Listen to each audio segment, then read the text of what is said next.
So, you've got a new puppy, or maybe you're about to bring one home. Well, you are in exactly the right place.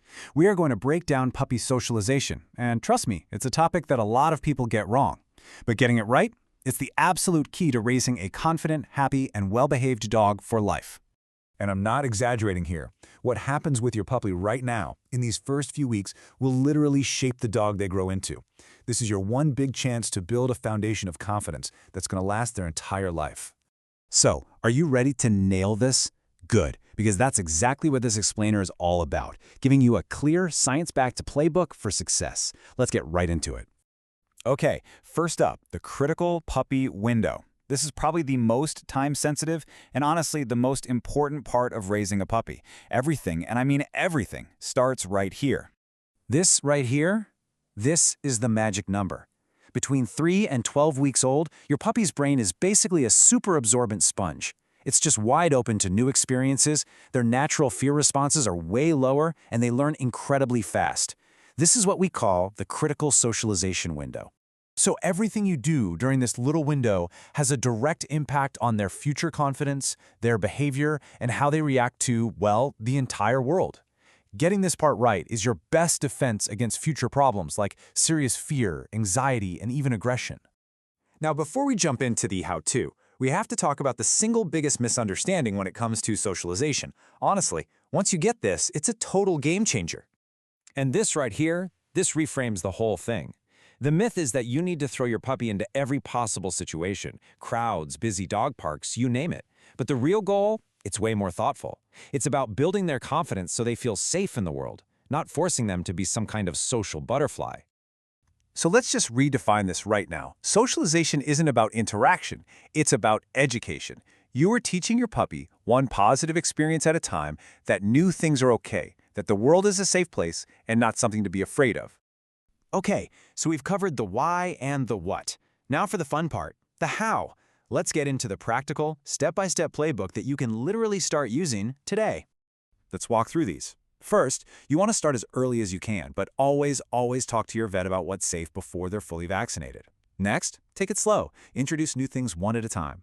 This next one is absolutely crucial. Pair every new experience with something positive, like a great treat or some praise. And while you're doing all this, you have to become an expert at reading your puppy's body language. And finally, keep these sessions short and sweet to avoid overwhelming them. I mean, really, it all boils down to this super simple formula. When your puppy sees or hears something new, say the vacuum cleaner, and they immediately get an amazing treat, their brain starts to connect the dots. Hey, that loud, scary noise actually makes good stuff happen. And when we say good things, what are we talking about? Well, we mean high-value treats. Think tiny bits of chicken or cheese, not their everyday kibble. Or maybe it's just really enthusiastic praise from you, or a quick, fun game of tug. The whole point is to create a happy, positive feeling around something new. All right, let's keep going with the playbook. When you're introducing other dogs, be really selective. Stick to calm, friendly, vaccinated dogs you know. The dog park can wait. At home, slowly get them used to everyday sounds. Also, practice gently handling their paws, ears, and mouth. Your vet and groomer will thank you later. Make those first few car rides and outings super short and fun. And here's the kicker, be consistent. Repetition is how you build real, lasting confidence.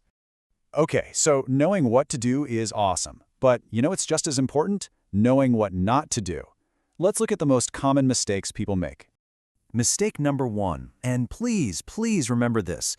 Don't force it. Never push your puppy into a situation where they are obviously scared. This is the fastest way to shatter their trust in you. Just think about it. Forcing them to face their fears doesn't build confidence. It creates more fear. If your puppy is scared, your job is to create distance. Add something positive like a treat and let them watch from where they feel safe. You have to be their advocate. All right, the second big mistake is doing way too much, way too soon. I get it, it's exciting. You want to show your puppy the whole world at once, but that can backfire big time.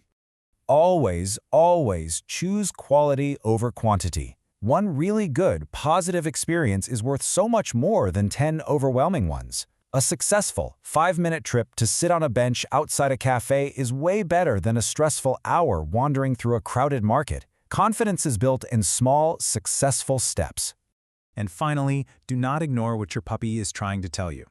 A tucked tail, their ears pinned back, trying to hide behind your legs, these aren't things they'll just get over. These are signals that they need your help. Because when you ignore those signals, the fear doesn't just magically disappear. It gets pushed down, and it can grow into long-term, deep-seated anxiety. You've got to learn to speak their language, and always, always respond by making them feel safe again. So, after all this careful work, what's the payoff?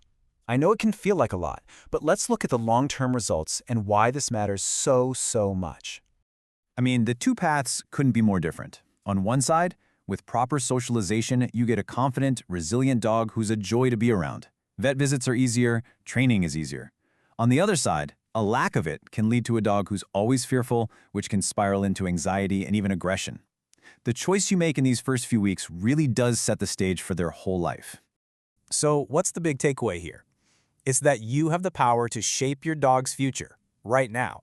All those small, positive experiences you're creating for your puppy today, those are the building blocks for the amazing, confident companion they're going to be for years to come. So take your time, keep it positive, and really enjoy this journey.